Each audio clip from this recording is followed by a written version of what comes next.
go. So, hey, I'm Rui. I'm here to talk a bit about GraphQL, specifically about compiling GraphQL. But since this is a React conference, we're going to start a little bit about GraphQL. How many people are using GraphQL in production here? Not too bad, 30%. Hoping a few years is going to be a bit higher.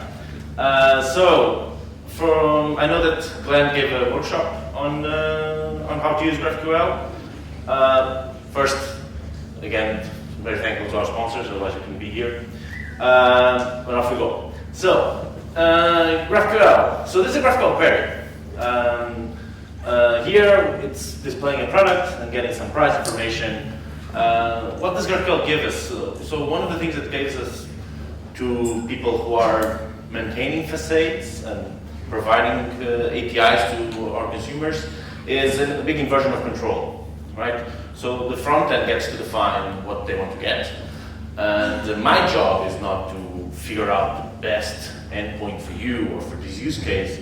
I focus on giving you the richest schema I can.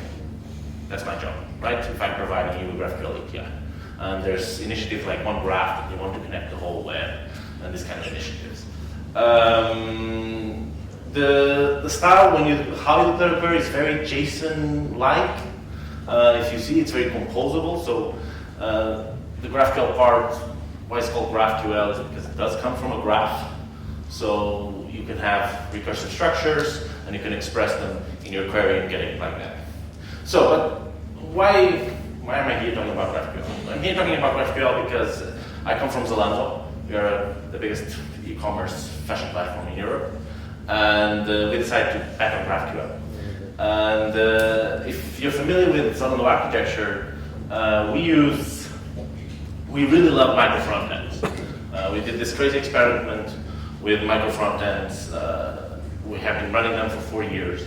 And we iterated on them, and in this second generation of micro frontend architecture at Zalando, we introduced this fashion store API.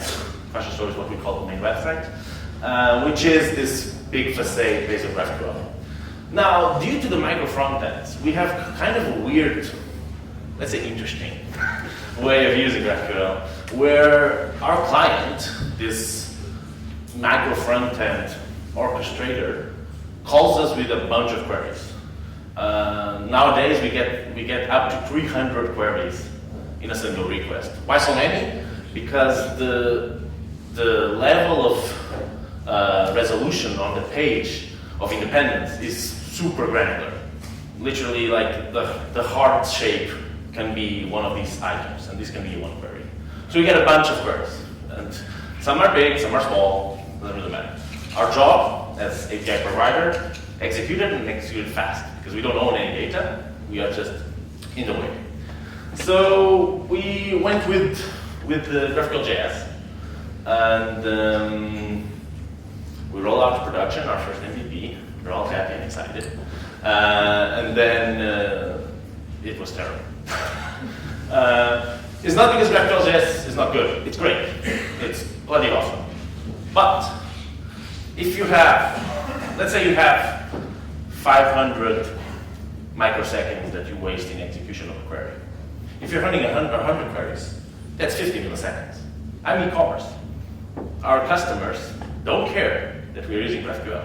They don't care how excited I am about providing GraphQL to my consumers. They care about getting the page loaded so they can shop it. That's my job. So 50 milliseconds is not acceptable. 10 milliseconds is not acceptable. So we had to do better. So we looked at why would it be so slow? So this is kind of meta code of how it looks on the we have the query, we have a bunch of resolvers, which is basically computed properties on the query. So you can, the way most GraphQL engines work is properties have a function that is associated to that. And you execute that function, and off it goes and kind of composes the answer and ships it to the client. Usually you have a very generic engine computing this, right? It will go through each property, figure out what's the resolver for it, call it, and iterate. So what we realize is actually per query, this is super static. There's nothing that is dynamic here. GraphQL itself is dynamic, but the queries are static. And this realization told us, well, maybe what I want is a piece of code that generates the final shape. I don't care about the rest. And so that thought process took us basically to a place, maybe we can just create a JavaScript function from this query. And that's what we did. So we compiled all the queries. So basically every query at the level is compiled ahead of time and we create functions of JavaScript. And this is basically how the compiler works. Now so we get this query, we compile it to a big function. How does it actually look? This is a bit of metacode. You can think of it like this. You execute the resolver for product, right? Because we know which are the available resolvers. This is static code that some engineer wrote. And we can execute it and kind of build the shape dynamically, implementing the properties of the GraphQL spec.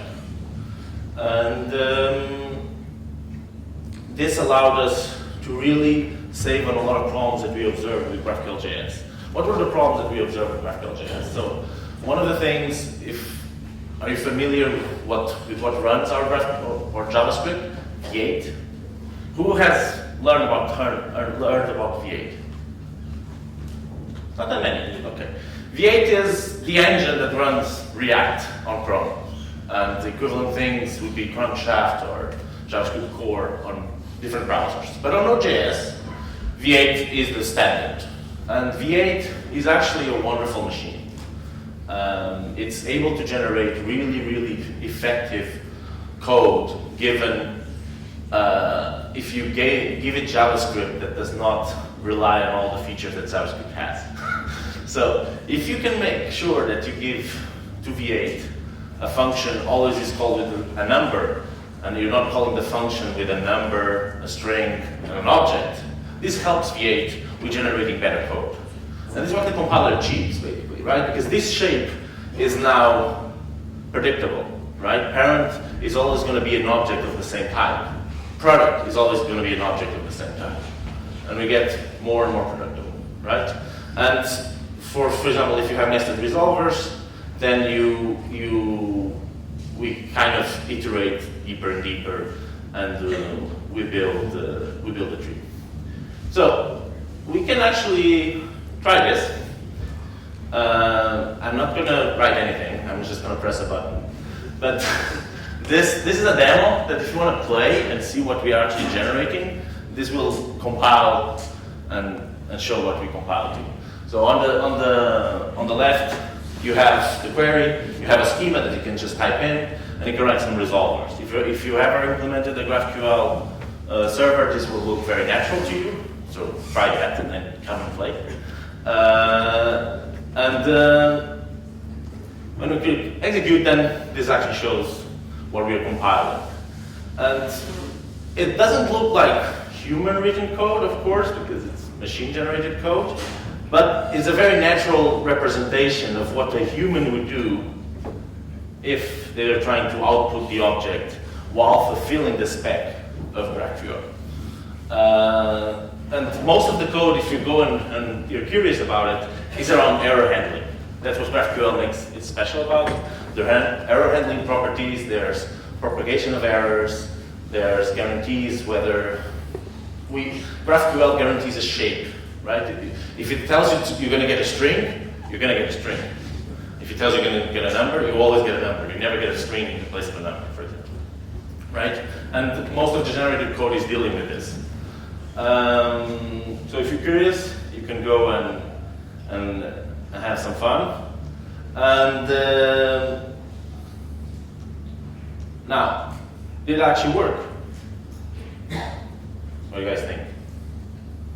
It did work. It was awesome. So we actually solved our problem.